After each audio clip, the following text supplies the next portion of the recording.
Halo guys, apa kabar? Ketemu bareng sama kita berdua. Ada Jupe di sini dan juga ada Mr. Eko. Siap.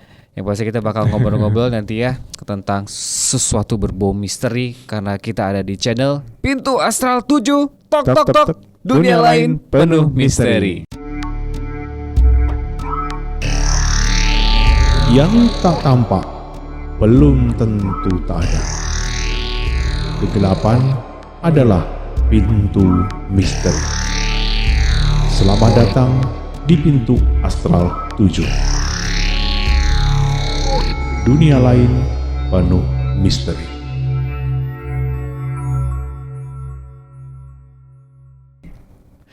Kita kenal dulu sebentar nih. Mas Eko ini sebenarnya siapa sih Mas Eko?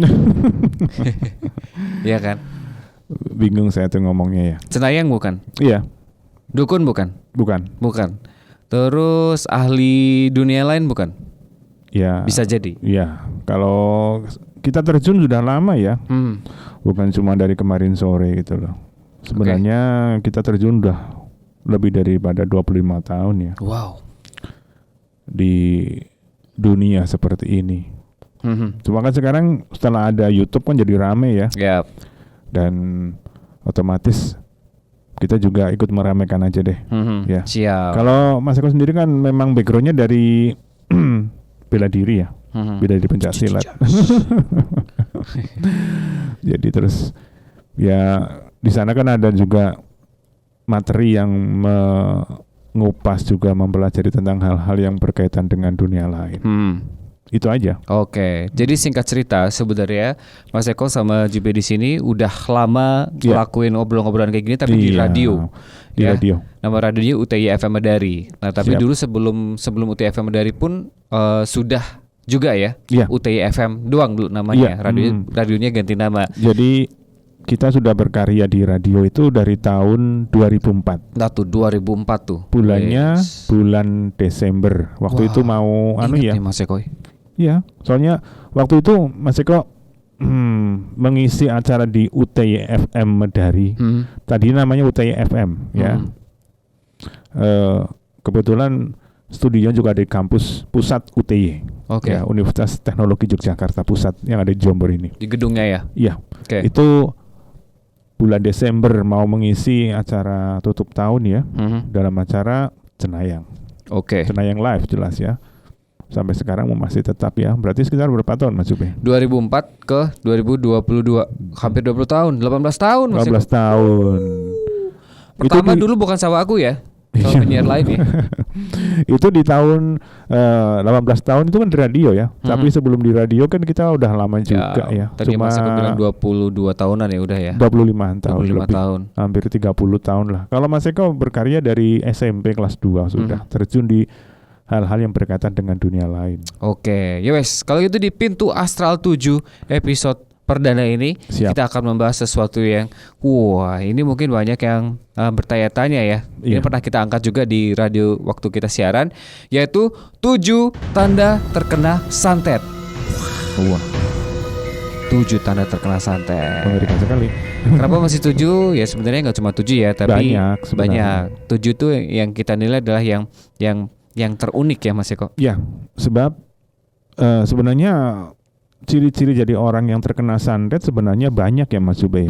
Cuma kita ambil yang besar-besar saja, garis merahnya aja lah. Biar kita nggak terlalu sulit ya. Agar kita lebih mudah untuk mengidentifikasi dengan sederhana gitu loh. Baik. Pertama, secara singkat aja Mas Eko, santet itu sebenarnya apa? Energi atau apa? Sebenarnya santet itu merupakan suatu kegiatan yang dilakukan oleh seseorang ke seseorang yang lainnya bertujuan untuk menaklukkan seseorang baik secara fisik maupun non fisik untuk menimbulkan kehancuran. Tujuannya jelek berarti? Sangat. Tidak ada santet itu tujuannya nggak jelek, Mas Jupe. Ya. Jadi tujuan santet sebenarnya sangat sangat merusak ya. Dan itu sifatnya invasi. Jelas itu. Dan macamnya ada banyak ya santet itu ya? Banyak. Level-levelnya Mas Eko ya? Iya. Kelas-kelasan ada kelas rendah, kelas menengah sampai kelas yang high lah. Kalau pelet itu termasuknya santet bukan? Santet. Versi ringan. Iya. Kalau pelet kan bisa buat. Enggak, ada yang berat juga kok. Berat juga. Pelet juga ada yang berat, ada yang ringan, ada yang ya, tapi yang jelas sifatnya merusak Mas Zubey. Enggak ada yang namanya pelet itu tidak merusak, itu enggak ada. Kalau sepengetahuan kita ya, santet itu kan adalah biasanya orang yang pergi ke dukun karena dia nggak suka sama orang, terus dia mengirimkan sesuatu ke target. Itu biasanya kalau di film-film nih masih kayak biasanya ada bisa telur busuk masuk ke perut, terus jarum masuk kemana. Itu benda langsung ke tubuh seseorang agar dia langsung mati gitu kan. Betul. Tapi waktu kita ngobrol-ngobrol waktu siaran itu ternyata yang namanya santet itu berkembang. Dia bukan hanya cuma sekedar mengirimkan benda-benda ke dalam tubuh seseorang, tapi sekarang tuh modelnya justru mengirimkan satu energi yang dimana itu membuat sang korban jadi dia secara tidak langsung, mungkin aku boleh bilang membunuh dirinya sendiri. Benar nggak Mas kayak gitu? Siap. Jadi begini Mas Zubey ya, sebenarnya tujuan daripada santet itu sendiri kan memang menghancurkan Mas Zubey. Cuma teknik ataupun cara untuk menyampaikan energi ini ke target itu dari berbagai macam segi. Cara dan material Mas Zubey. Itu seperti itu. Ada bisa dengan media api, bisa dengan media tanah, bisa dengan media air, juga bisa dengan media udara. Berarti pakai elemen yang ada di bumi ini ya? Ada juga kayu, besi, dan yang lainnya. Tapi lebih cenderung ini kan kelas-kelasan Mas Zubey. Soalnya setiap daerah kan mempunyai budaya masing-masing dalam mengangkat kuasa energi tersebut Mas Zubey. Itu seperti itu. Ada juga dengan menggunakan prewangan. Itu bagaimana lagi tuh? Prewangan itu menggunakan jasa jin. Atau kuasa kegelapan. Delivery service-nya jin. Ya, gitu. Betul. Dan itu banyak sekali versinya juga Mas Zubey. Jadi ada yang dititipkan, ada juga jin itu yang bekerja langsung masuk ke dalam tubuh, ada macam-macam Mas Zubey. Itu seperti itu. Berarti dari macam-macam perbedaan itu efek samping ke pelakunya itu juga beda-beda Mas Eko ya? Iya. Jelas efeknya macam-macam Mas Zubey. Ya. Yang jelas kegiatan ini tujuannya hanya untuk menaklukkan dan menghancurkan. Ada penaklukan tujuannya untuk ekonomi, ada juga untuk kekuasaan, ada juga untuk seks atau kesenangan seks belaka ya. Ada juga yang untuk politik juga. Bisa ya? Bisa. Itu seperti itu. Siap. Jadi kita itu tidak bisa hanya menggarisbawahi bahwa santet itu ya santet ya begini, tidak. Santet itu pasti ada tujuannya. Gak mungkin kita melakukan sesuatu tanpa tujuan atau target operasional, itu tidak mungkin. Baik. Oke, yaudah kalau gitu kita langsung saja ke 7 tanda terkena santet ya. Dan kita langsung ke yang pertama. Apa itu Mas Joko? Kalau yang pertama yang jelas orang yang terkena santet itu akan lebih suka menyendiri. Tapi dia bingung, kenapa aku seperti ini ya? Tiba-tiba. Jadi orang tersebut akan mempunyai ciri khas, salah satunya adalah jadi menyendiri Mas Zubey. Tiba-tiba orang itu akan orang itu akan menarik diri dari kegiatan sosial. Artinya kalau dia punya komunitas ya, punya keluarga, punya pertemanan, komunitas, dia akan memisahkan diri. Layaknya air dan minyak dan air itu Mas Zubey. Namun dia tidak sadar kalau dirinya sudah menyisihkan dirinya sendiri ke tempat yang dianggap dia lebih aman gitu loh. Karena memang itu sudah merupakan teknik daripada kuasa kegelapan untuk mengasingkan dari kuasa-kuasa terang. Artinya dijauhkan dari doa. Ya, umpamanya Mas Zubey punya teman ya. Teman itu biasa ngobrol sama Zubey, Mas Zubey biasa berdoa, biasa ke tempat-tempat ibadah. Orang yang dekat sama Zubey terkena santet, maka dia akan lebih banyak menyingkir. Dia merasa tidak nyaman gitu loh Mas Zubey. Itu seperti itu. Itu satu ya? Iya. Itu biasanya terjadi dalam cukup kurun waktu yang lama. Itu proses Mas Zube. Terus proses dia langsung menyendiri atau pelan-pelan? Proses itu. Proses pelan-pelan berarti ya. Sebenarnya itu bukan yang pertama Zube. Itu sebenarnya proses dari tahapan ketiga sebenarnya. Baik. Kalau tahapan pertama kali dia tuh belum mengetahui apa-apa.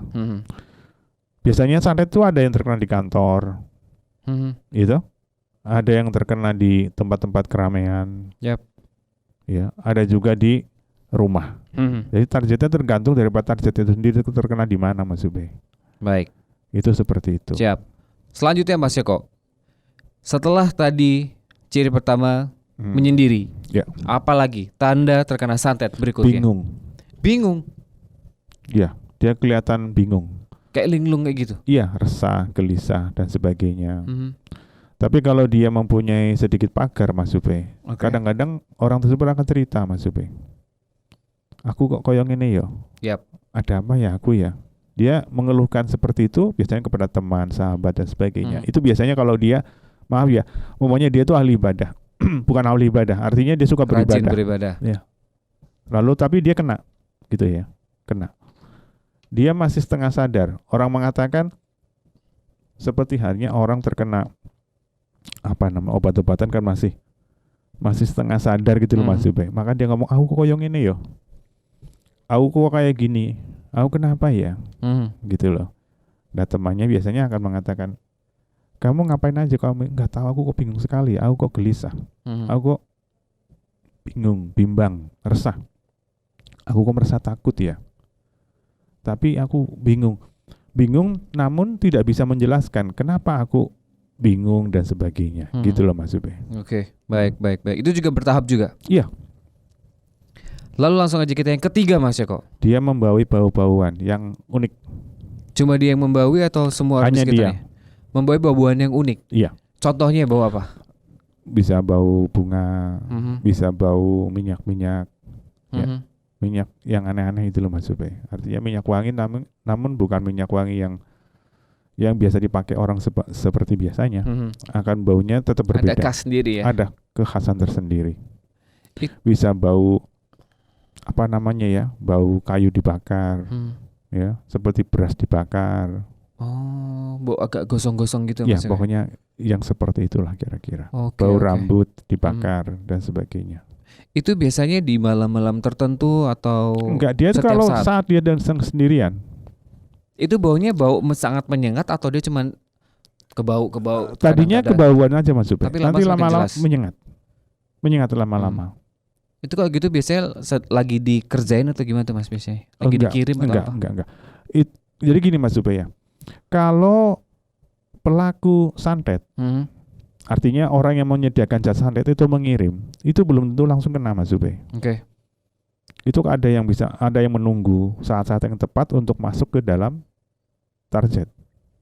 Itu seperti itu. Jadi menunggu masa lengahnya dia. Masa lengah ataupun masa apes. Oke. Orang mengatakan demikian. Apesnya, ibarat gelang nunggu ada celah lubang gitu. Betul. Seperti itu Mas Zube. Nah, itu menunggu, masa menunggu namanya. Namun biasanya kalau udah 40 hari, sebenarnya bukan 40 hari, 35 hari. Kalau masa menunggu itu belum kena, belum bisa masuk, maka dia akan balik. Dia akan balik kepada yang mengirim. Karena nggak berhasil masuk. Iya, nanti diulang lagi. Sepandai-pandainya kiper, penjaga gawang, juga ditendang bola terus-menerus, kira-kira gol enggak? Itulah fungsi iman. Benar enggak? Fungsi ibadah. Iya, makanya kita sebagai manusia diberi keleluasaan untuk memilih. Ya, contohnya memilih agama apa saja. Yang terpenting dia bisa merealisasikan pilihan agama tersebut untuk mencapai yang dinamakan dengan kuasa terang. Kuasa terang itu adalah kuasa positif. Kuasa Tuhan gitu loh, ya. Kuasa yang mencipta, sang pencipta. Ya, sang kuasa dan sang tunggal itu. Memberi kita kekuatan agar diri kita itu bisa eling lan waspada. Itu seperti itu. Baik, itulah pentingnya ya kita yang muslim Sholat 5 waktu.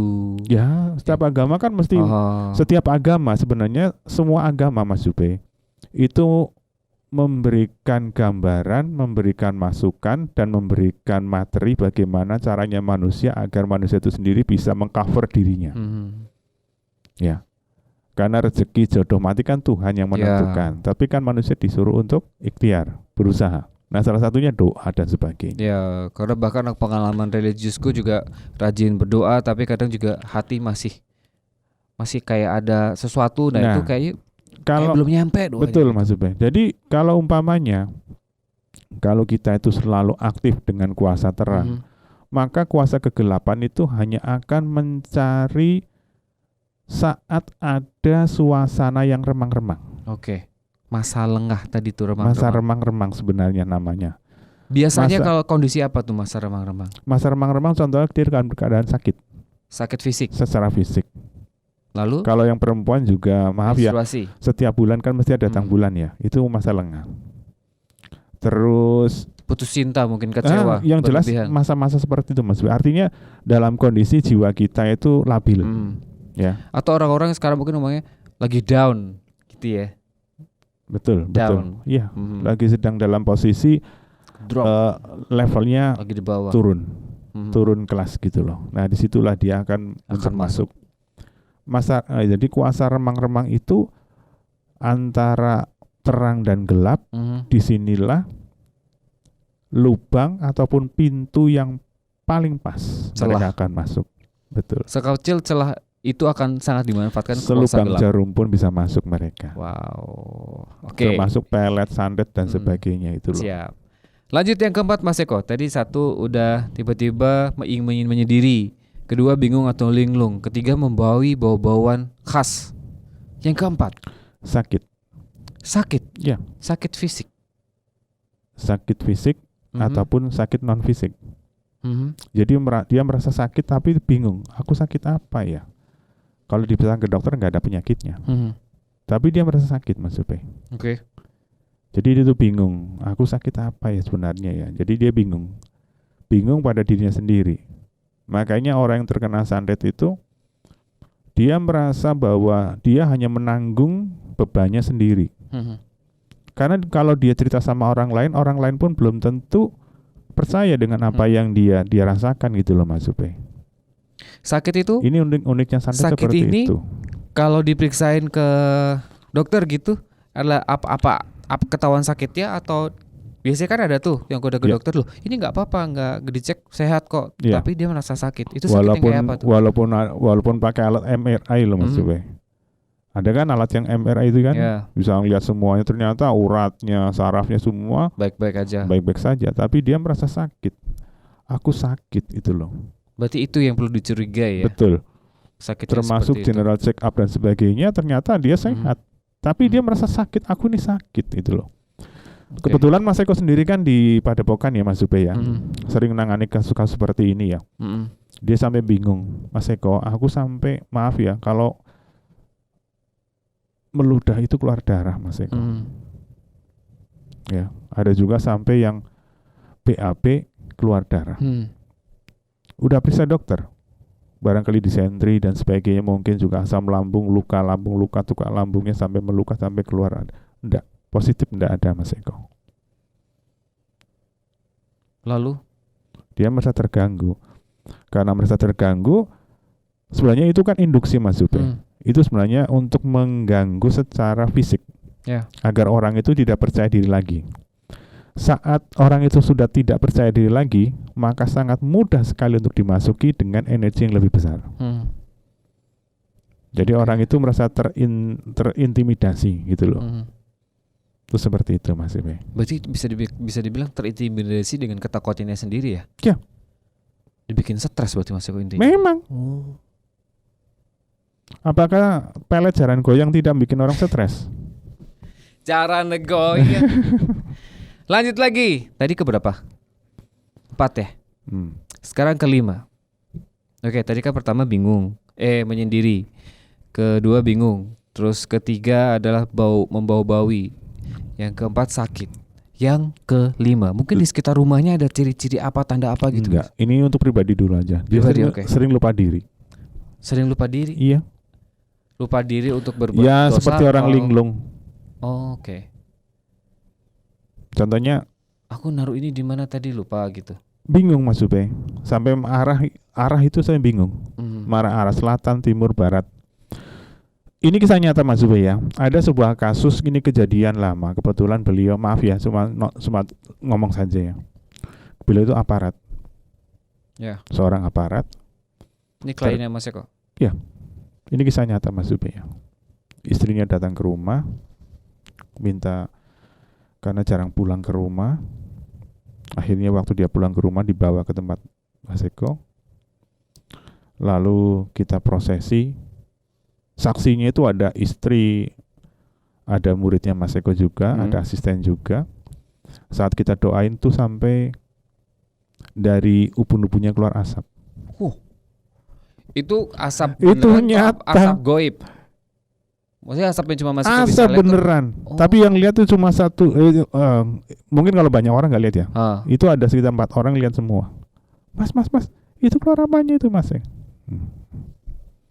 Lalu. Dia bingung Mas Ube. Sampai dia tidak tahu alamat rumahnya. Oke. Padahal dari Jogja menuju ke sini butuh waktu cuma sekitar nggak ada 30 menit. Sampai di rumah balik lagi, pulang ke kantor lagi. Oh, karena lupa tadi itu bingung. Dikira itu bukan rumahnya.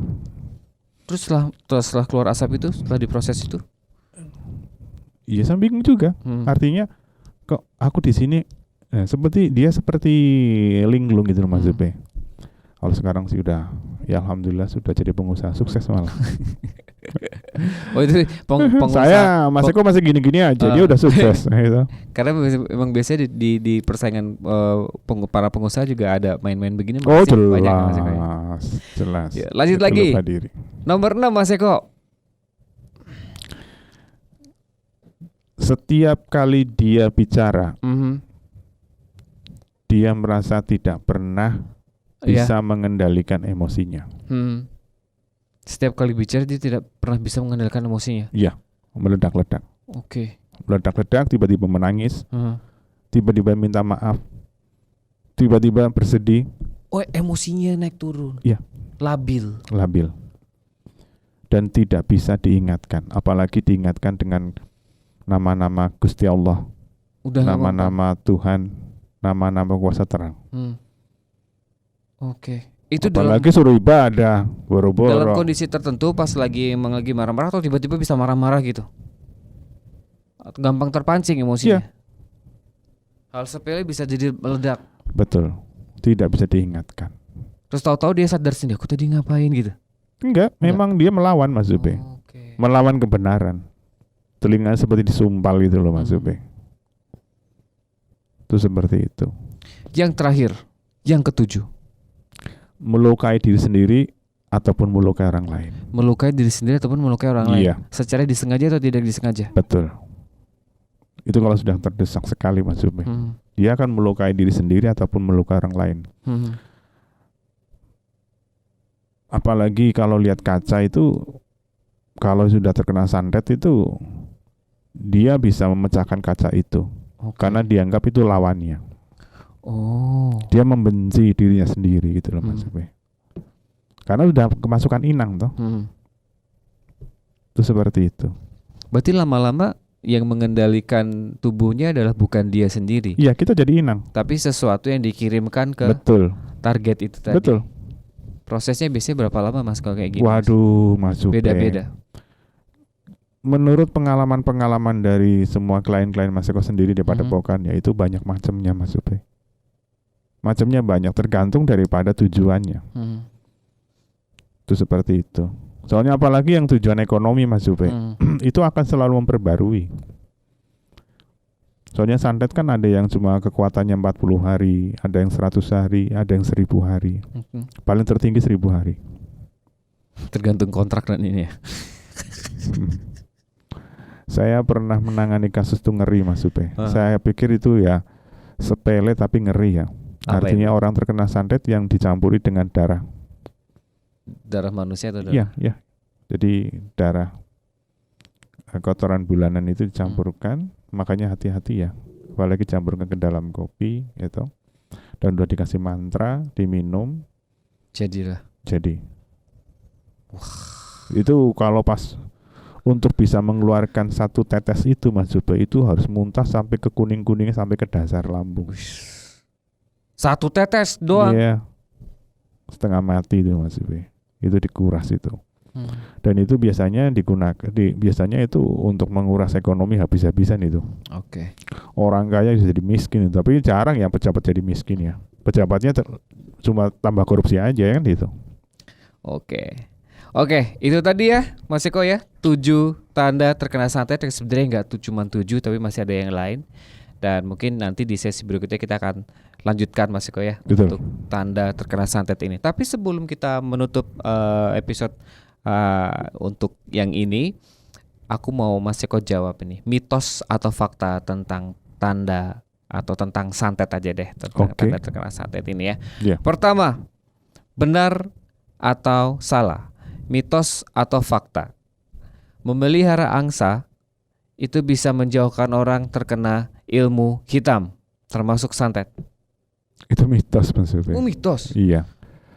Hanya tanda menandai ada kuasa kegelapan datang, dia memberikan sinyal iya. Dia sebagai lonceng bisa. Betul. Tapi alarm untuk gitu menolak nggak bisa. Nggak bisa. Tetap masuk tembus. Oke. Berarti itu tadi pertama angsa hoax ya, mitos. Yang kedua, mitos atau fakta. Kalau kita tidur di lantai, dia di jarak 1,5 meter lah. Ya katanya meter. Orang 1 jengkal lah. 1 jengkal ya. Kalau kita tidur di bawah deh, nggak pakai kasur, itu terhindar dari pelet atau santet juga. Enggak, tetap kena. Yes. Nah kalau mediannya tanah. Oh, dari elemen tadi ya. Bisa dikirim lewat tanah, angin, air, api. Katanya tidur pakai tikar, nggak pakai bantal, nggak akan kena. Lalu kuat berapa hari tidur di situ terus. Nanti saat naik tempat tidur kena. Gitu. Oke, berarti mitos. Seru-seru. Yang terakhir Mas Eko, mitos atau fakta, kalau malam-malam di satu rumah ada yang ketuk pintu, begitu doang, dibuka, gak ada orangnya, itu adalah salah satu tanda kekuatan santet lagi dikirim ke rumah kita. Mitos juga. Kalau menurut pengalaman ya Mas Eko, pengalaman dari klien-klien Mas Eko yang saya interogasi. Mas Eko hobinya interogasi. Jadi Mas Eko nambah ilmunya dari interogasi ya. Kalau ada rumah ada suara genteng, klonteng, tepluk, ada suara gitu ya. Seperti kerikil dilempar, jatuh tepluk. Nah itu kerikil biasa. Berarti memang ada benda jatuh ya, dari mungkin ada tikus ataupun kucing yang nendang atau biji pohon ya, juga bisa. Tapi kalau tek klonteng harusnya jatuh. Nggak ada bunyi jatuhnya? Itu dipertanyakan. Namun tidak cuma sekali. Minimal sampai 2 sampai 4 kali lah maksimal. Itu sebenarnya untuk tes. Tester itu. Ini yang punya rumah terjaga atau tidak. Ataupun lemparannya itu membuat sirup. Ya. Disirap dulu. Tek teng suara itu menyirap. 1, 2, 3 ke sirup.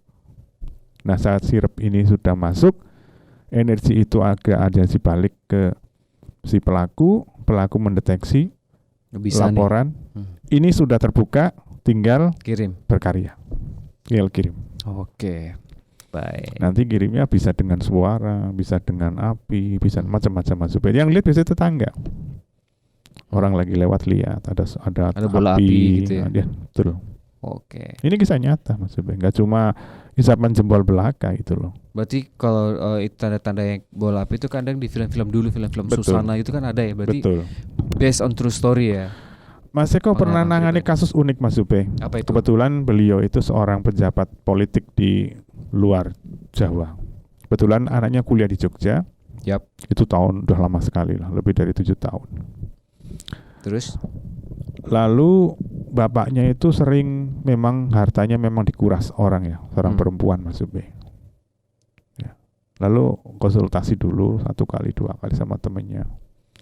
Saya bilang begini, sudah Anda siapkan ini aja, benang dan sebagainya, benang itu loh untuk bangunan kan ada yang putih itu.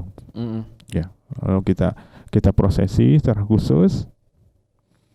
Nanti mobil yang ada di rumah kamu itu tolong diikat seperti ngikat kado. Jadi diikat empat-empatnya. Ya, dari bawah ke atas iya, diikat. Betul, diikat. Itu dilaksanakan Mas Zubir. Tiba-tiba saat diikat malamnya itu di garasi itu ada suara blang. Kayak ledakan gitu. Kayak ledakan. Itu semua pintu buka semua. Mobilnya Buka dengan sendirinya. Nanti kalian cari di situ ada kertas enggak? Ternyata di kalau mobil kan ada ini ya, ada yang buat gini ya, biar nggak silo itu Mas Zubir. Ada diselipkan di dalamnya Mas Zubir. Itu di bawah kaca, jadi nggak kelihatan. Makanya bapaknya kalau sudah masuk ke dalam mobil, sudahlah hilang. Kesirep itu dia langsung. Iya, sudah kehilangan jati dirinya. Makanya ya itu akhirnya diporotin sama si pemorot itu Mas Zubir. Konangan akhirnya. Baik. Alhamdulillah ya itu akhirnya jadi selesai. Ketahuan ya. Sebenarnya sepele sekali ya. Sepele sekali itu sebenarnya. Tapi nyatanya demikian. Ada juga kasus sampai dibawa di dalam kasur Mas Zubir. Macam-macam ya Mas Eko. Iya, padahal kasurnya itu kan pabrikan. Enggak, kasur yang dari kapuk itu loh Mas Zubir. Kan enggak ada. Kalau kasur yang dari kapuk kan biasanya kan yang disobek belah pinggir ya Mas Zubir untuk memasukkan itu kan cuma 1 lubang kan. Itu di tengah-tengah disilet. Coba dicari dalamnya. Ternyata ada. Di dalamnya itu ada bunga kandil yang sudah dibungkus pakai kain mori itu. Sudah kelihatan lama Mas Zubir. Itu lain kasus. Baiklah. Ya itulah yang namanya santet itu sangat luar biasa Mas Zubir ya. Cuma yang bikin herannya tekniknya itu loh Mas Zubir ya. Kan unik toh. Oke.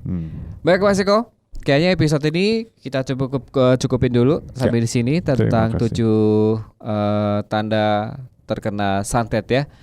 Dan my friend, jangan lupa untuk kamu yang lagi nonton kita subscribe, juga live, dan juga mungkin bisa share video ini Mas Eko ya. Ya, minimal kita itu bagi-bagi informasi. Ya, cara kita itu hanya untuk menambah wawasan saja ya dari sudut pandang yang berbeda. Minimal dengan seperti ini kita bisa lebih waspada. Kita juga lebih mawas diri bahwa dunia seperti ini walaupun di era modern seperti ini masih tetap ada. Baik, walaupun dengan bentuk-bentuk dan cara-cara yang lebih modern mengikuti zaman. Siap bos. Dan buat kamu yang mungkin ada permasalahan, mungkin mau tanya-tanya sama Mas Eko tentang hal seperti ini, mungkin bisa langsung hubungi Mas Eko ya. Boleh. Di nomor yang di bawah ini. Iya. Ya, langsung aja dicatat. Nanti bisa chat-chatan sama Mas Eko. Boleh. Silakan. Bisa ngobrol ya kalau ada mungkin permasalahan terkena santet atau apa atau yang lain. Iya. Monggo silakan. Bisa juga gabung di radio kita loh Mas Zubir. Kita siaran setiap hari Selasa malam Rebo ya. Malam Rebo pukul jam 10 malam di 90.7 UTY FM Mendari. Cek aja Instagramnya ada di UTY FM Mendari atau di website streaming juga bisa di situ ya. Oke, Mas Eko terima kasih. Sama-sama. Nanti kita Mas akan lanjut lagi di channel berikutnya untuk ke materi yang lain juga ya. Thank you guys. Tetap lihat kita terus di Pintu Astral 7. Tok tok tok. Dunia lain penuh misteri.